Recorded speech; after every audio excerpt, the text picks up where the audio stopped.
August 24, 1985. South Los Angeles. A woman crawled out of a stranger's car, naked, bleeding, and barely breathing. She had been shot in the chest. The man who did it calmly drove away. People called him a ghost. Years passed. Then decades. Bodies were found in dumpsters, in alleys, along sidewalks. All women. All the same neighborhood. No fingerprints. No suspects. And then, silence. For 14 years. Police thought it was over. But the killer wasn't gone. He was resting. Waiting. Watching. His name was Lonnie Franklin Jr., but the world would come to know him as the Grim Sleeper. This is a true story. Every fact you hear is real. You won't believe how deep it goes. Subscribe now to @Unbelievable True Story, and watch till the end. The truth will haunt you. July 7, 1985. 11 a.m. South Los Angeles, California. It was just another hot Sunday morning. The streets buzzed with life. Children played with jump ropes. Radios blasted Marvin Gaye. The scent of fried chicken floated from nearby homes. It was peaceful. But peace was not meant to last. In a narrow alley behind Western Avenue, a man walking to church noticed something strange. A pile of trash bags, but something was wrong. One bag moved slightly. He stepped closer. And then he screamed. Inside the bag was a young woman. Naked. Lifeless. Her eyes wide open. Her skin was pale. Blood pooled beneath her. Her name was Deborah Jackson. She was 29 years old. And she would be the first known victim of the Grim Sleeper. Deborah Jackson had been a fighter. A mother. A daughter. A dreamer. She had gone missing 3 days earlier. Her family was worried, but police weren't. They said she'd probably come back. She never did. The autopsy showed she had been shot in the chest 3 times. There were scratches on her back and bruises on her arms. She had fought hard. But it wasn't enough.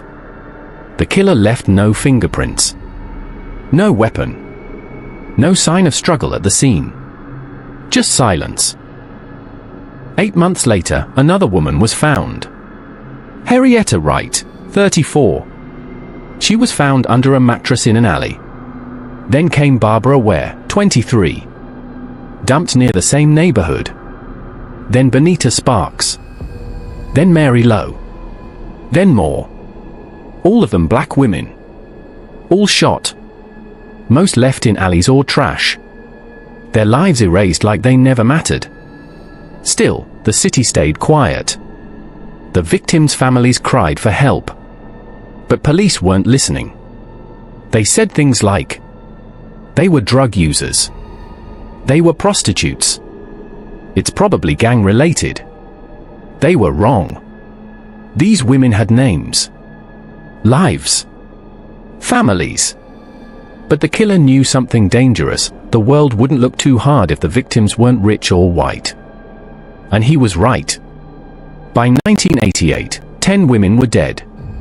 The media gave him a name, the South Side Slayer. But police didn't know there were actually multiple serial killers operating at the same time in South LA. That year, the murders suddenly stopped. Just silence. No more bodies. No more clues. It was like the killer had disappeared. Years passed. Then decades. The case went cold. Files were boxed up. Victims were forgotten. Until 2002. In 2002, a woman named Henrietta Washington staggered into a hospital, covered in blood. She had been shot in the chest. She told police, "A man picked me up in his orange Pinto. He took me to his house. He took pictures. Then he shot me. I don't know how I got out." She remembered his face. But they didn't find him.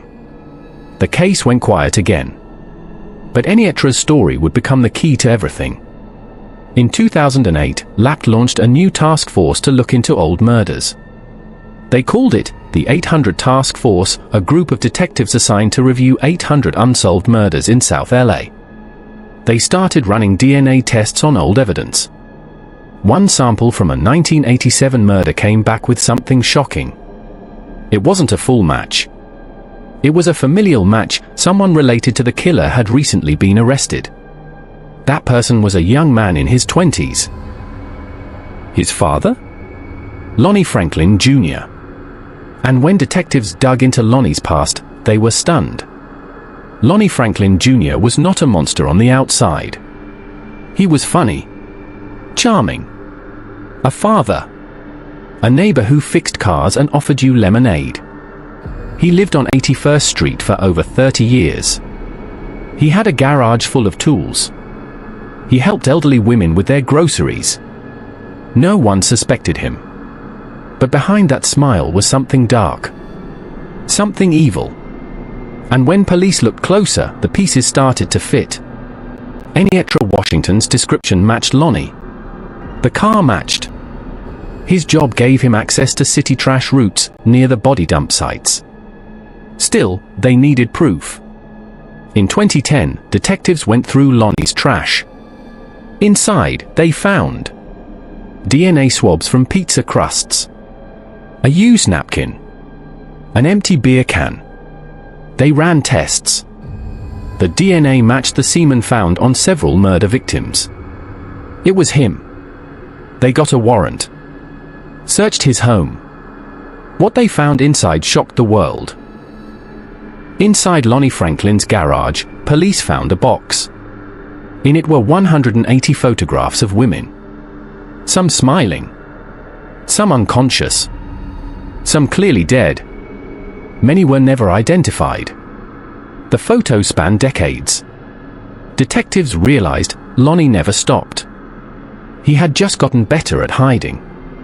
He wasn't sleeping. He was hunting silently. And his camera had captured everything. This is a real story. Every fact you hear is public. You can check it yourself. If real-life mysteries leave you breathless, subscribe now to an Unbelievable True Story. Because the next truth we uncover might hit even closer to home. July 7th, 2010. South Los Angeles. It was exactly 25 years after Deborah Jackson's body was found.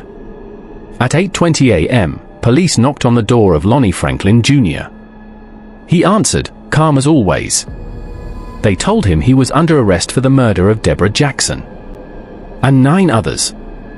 He didn't say a word. Neighbors watched in shock. This man, the one who fixed their bikes, smiled at their kids, was now in handcuffs. No one could believe it. But the evidence, it was overwhelming. Detectives searched every corner of Lonnie's home. In his garage, they found rags soaked in blood, plastic bags, a hidden camera, dozens of women's watches and earrings. In a small cabinet, they discovered even more photos, some torn, some burned at the edges. One photo stood out. A woman, unconscious, with a small wound on her chest. She looked like Enietra Washington. It was taken the day she escaped. It proved her story. But even more disturbing? Some photos had no corresponding bodies. That meant there could be more victims. The LAPT reopened every cold case from 1985 to 2007 involving black women found in alleyways. They created a victim board. Red pins for confirmed victims. Yellow pins for possible victims. Blue pins for missing persons from the photos. The wall looked like a battlefield. By the end of 2010, Lonnie Franklin Jr. was linked to at least 10 murders. But detectives believed the number was closer to 25. Maybe even more. And yet, he said nothing. No confession. No apology. Just silence. It took 6 years to prepare for trial. So many victims. So many families. So much pain. In February 2016, Lonnie Franklin Jr. walked into court wearing a grey suit. Calm. Blank-faced. The courtroom was packed. Prosecutors called him one of the most prolific serial killers in California history. One by one, family members of the victims testified. Mothers cried. Sisters trembled. Fathers clutched photos of daughters they never got to bury properly. And then, Enietra Washington took the stand.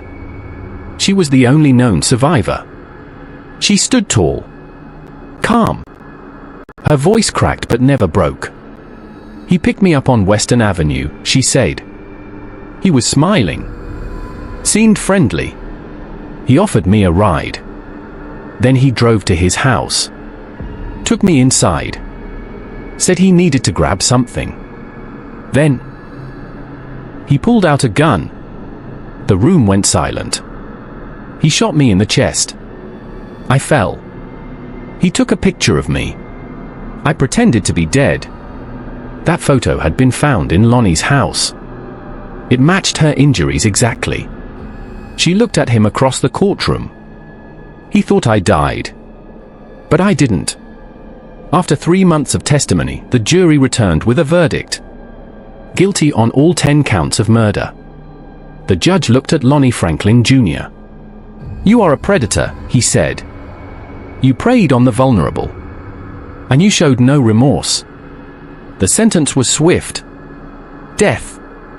Even after the trial, detectives continued working. They released the 180 photos to the public, with blurred faces. Families called in, identifying their missing daughters. Some photos matched other cold cases from Arizona, Texas, and even Ohio. By 2018, Lonnie was suspected in up to 25 to 30 murders. Some victims may never be named. Some were lost to time. But their photos told the truth, he never stopped. In March 2020, just 4 years after his conviction, Lonnie Franklin Jr. was found dead in his prison cell at San Quentin State Prison. No one knows how he died.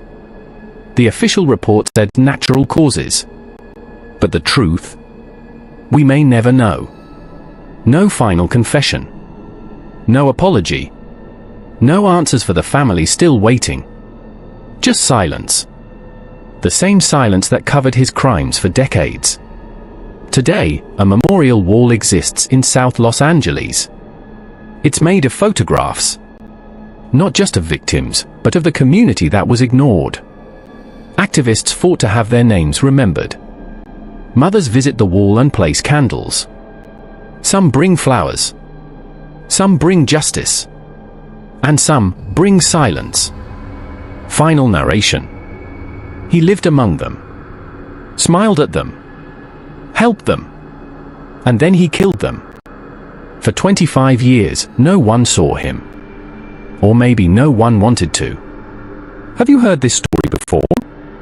What do you think truly happened during those missing years? If you're drawn to real stories that stay with you, subscribe now to Unbelievable True Story. Because every week, we reveal the darkest truths hidden in plain sight. It was 1989. South Los Angeles buzzed with life and fear. Even safe places could turn dark. Women walked home at night. Some didn't return. The grim sleeper kept hunting. But crime labs had changed. DNA testing improved. Old crime scene evidence got new hope. Clues from the 1980s might finally be useful. Sergeant Kelly Johnson sat in a cluttered office. The board behind her was full of missing person reports. The grim sleeper cases had been put away. But she wouldn't let them die. She started reading old case files. Found connecting threads. Same neighborhoods. Dump sites. Rifles used. Body placement. She looked at photos again and again. Something nagged at her. She felt him behind the images. In 2002, labs retested the Southside Slayer DNA. They matched a sample to a man arrested in 1995 for being related. That man's name led to Lonnie Franklin Jr. The sample came from a belt buckle found near a victim. It contained skin cells. Detectives compared them to Lonnie's DNA. They matched. It was the breakthrough they needed. In 2009, detectives got a warrant. They started watching Lonnie. They tailed him after work. They mapped his neighborhood. They watched him drive a beat-up car. He fixed it himself. He smoked cigarettes. He drank Sprite. He looked like a blue-collar man. But detectives knew better. They followed him as he took out the garbage. Inside the bags was pizza crust. Detectives found his DNA. They plugged it in. It matched. In 2010, they got the warrant to search Lonnie's garage. They found the box of 180 photos. Most were identified later. Some were just girls walking streets. Some were dead. One photo, a woman with long hair, body twisted. Her mother saw the photo. She cried, "That's my daughter." Detectives found 10 confirmed victims. And dozens more missing.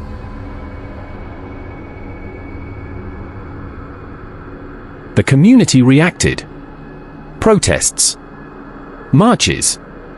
South Los Angeles was tired of pain. They demanded justice for women forgotten by the system. New groups formed. Mothers to Remember. Southside Survivors. They wore t-shirts. Carried signs.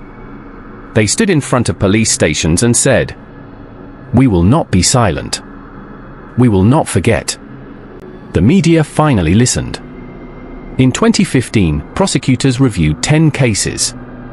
They picked the strongest. The ones with DNA. The ones with evidence from Lonnie. The families were called. Jury pools were assembled. The court prepared. Lonnie Franklin Jr. was charged with 10 counts of murder from 1985 to 2007. But the prosecution's biggest challenge? Some crimes were decades old. Witnesses forgot details. Evidence faded. They had to rebuild the past. This is a real story. Every fact you hear is public. You can check it yourself. If dark mysteries make your heart race, subscribe now to Unbelievable True Story. Because the next truth we uncover might hit even closer to home. In February 2016, jurors filed into the courtroom. They were told Lonnie was facing 10 murder charges. The judge said, "Your job is to listen and decide if the evidence meets the high standard of proof. This is serious." Lives were stolen. Families waited in the gallery. Some wore photos of daughters. Some whispered prayers. Some clenched fists. They were quiet. They were strong. One by one, families took the stand. Relatives of Deborah Jackson held her favorite cup. They spoke of birthdays missed. Family of Ramona Frady described her laughter.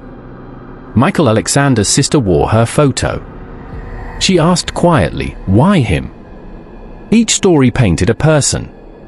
Not just a victim. Not just a case. A human. Prosecutors showed DNA match on belt buckles. Surveillance photos of Lonnie driving near crime sites. Field notebooks with names and dates. The 180 photos in the garage. Enietra's photograph and testimony. Pizza DNA evidence from trash bags. The room went quiet. They let the facts speak. Counting started. Guilty on 8 counts. Not guilty on 2, insufficient evidence. The room shook. Families sighed. Some cried. Some bowed their heads. The judge paused. He then sentenced Lonnie Franklin Jr. to death. The courtroom was still. The judge's words echoed. The court sentences you, Lonnie David Franklin Jr., to death. Lonnie didn't flinch. He just stared. Cold. Still. Behind him, the families hugged. Some cried. Some smiled for the first time in years. But justice was not the end. It was just a start. Lonnie was moved to San Quentin State Prison. It was one of the most dangerous prisons in California. He joined 700 others on death row. His cell was small. Concrete walls. Steel toilet. A narrow bed. No window. Just steel bars. He rarely spoke. He never confessed. He never said sorry. God said he was quiet. Strange. Empty. Months passed. Then came something strange. Reporters began receiving letters. Lonnie had written pages from his cell. He said things like, "They got the wrong man. I'm just a scapegoat." But he never answered why the photos were in his house. He never explained the DNA. He never mentioned Enietra Washington. His words felt like shadows, full of nothing. Enietra Washington, the woman who lived. She remained strong. She testified. She gave interviews. She said, "He left me for dead. But I lived. And I spoke." She told her story to schools and young women. She held workshops. Enietra became the voice for the ones who were gone. Even years later, people in South LA asked, "How did he hide so long?" Neighbors said, "He was just Lonnie. He fixed cars. But behind closed doors, he was different." Women in the area said he watched them. Some said he paid for photos. Others said they saw girls go into his home and never come out. Detectives looked again at the 180 photos. They rechecked missing person files. They followed every lead. Some families still didn't have answers. Many women were still nameless. Detective Dennis Kilcoyne said, "We believe there may be 25 victims. Maybe more. But they needed more evidence." The house had been searched. But not every secret had been found. FBI profilers built a psychological sketch. They said Lonnie was a narcissist, enjoyed control, hunted women he thought no one would miss, took trophies to relive the kill. One agent said he believed he was smarter than everyone else. And for a while, he was. Rumors spread that Lonnie had videotaped his crimes. None were ever found. But one box in his garage was sealed. Inside, cables, broken VHS players, a handwritten list of dates and names. Detectives believed there may have once been tapes, but they had vanished. Or maybe someone took them. The city built a small memorial in Limert Park. It had 10 stones, one for each confirmed victim. Flowers, names, dates. Families gathered there once a year. They said the names aloud. Deborah Jackson, Henrietta Wright, Barbara Ware, Benita Sparks, Mary Lowe, Alicia Alexander, Lucretia Jefferson, Monique Alexander, Valerie McCorvey, Princess Bertha Miex. A 10th candle was always lit for the women still missing. On March 28, 2020, at 5 a.m., Lonnie Franklin Jr. was found unresponsive in his cell. He was dead. No signs of trauma. No wounds. No suicide note. An autopsy said it was natural causes. He died alone, without saying a word about his victims, without confessing, without regret. The last box of photos is still kept by Lapt. Of the 180 women, 30 remain unidentified. Their faces are blurry. Their names unknown. Some might still be alive. Others, never found. The question remains: how many more were there? The grim sleeper story is more than one man. It's about silence. And those who broke it.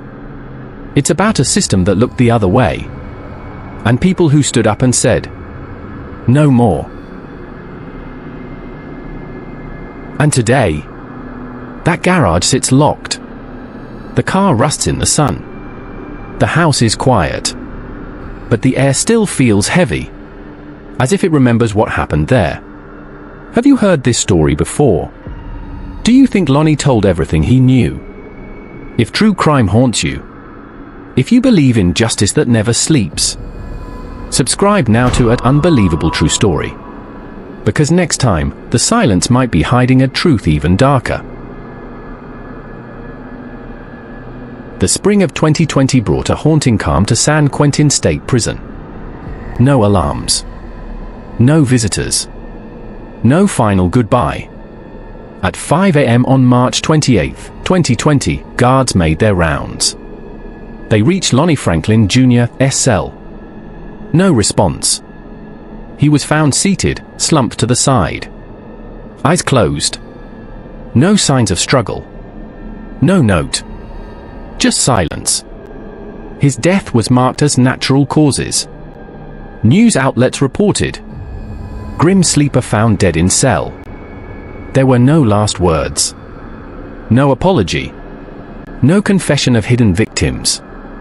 Lonnie Franklin Jr. slipped away, without offering the final truths families prayed for. In LAPD's evidence locker, a box still sits heavy with pictures. 180 photos taken by Lonnie. 30 faces remain unknown. They are shadowed silences. Each image is a person, but they have no names. No families. No graves. Detectives and cold case teams still review them. They hope to give those women back their names. Maybe return them home. But until then, they remain ghosts in a box. South Los Angeles continues to rebuild. Limerick Park's memorial wall still stands. Candles flicker in remembrance. Flower petals scatter at its base. Activists teach young women. Always walk with others. Look out for one another. Enietra Washington speaks at schools. She shares her story. He couldn't kill all of us, because some of us survived. She teaches that memory is power. The trial of Lonnie Franklin Jr. sparked change. LAPD formed a cold case unit dedicated to missing black women. Police departments across America re-evaluated unsolved cases. Advocacy groups formed, demanding non-white victims be treated equally. The Grim Sleeper case taught a brutal lesson. Some killers prey where no one pays attention. That silence must be broken. Psychologists studied Lonnie Franklin Jr. They learned. He was methodical. He chose victims he thought society would ignore. He kept items, like photos, as trophies and reminders. He believed he could stay unseen in plain sight. He wasn't a monster in disguise. He was a man hiding behind normality. Despite his death, the fight continues. The Grim Sleeper Task Force remains active. They welcome new tips. They analyze every unidentified photo. They keep cold cases open. Families, some lost decades ago, begin to find information. One mother said, "Maybe it's too late for me, but I will not let her be forgotten." This is not fiction. Every detail is part of a real case that you can verify yourself. The Grim Sleeper claimed quiet, but his crimes were loud. They echo through parks. They echo through corridors. They echo in every mother's heart. Close your eyes for a moment. Imagine the final photo in the locked box. A woman's face, eyes closed, hair spread. A body dumped in a city lot. No name. No marker. Just a face. That face deserved more. It still does. Have you heard this story before? What do you think happened to the 30 unknown faces? If you're drawn to true stories that echo beyond the screen, subscribe now to Unbelievable True Story. Explore our playlist of haunting mysteries that demand justice and remembrance. Watch the next video on your screen. Or dive deeper into true crime that refuses to stay silent.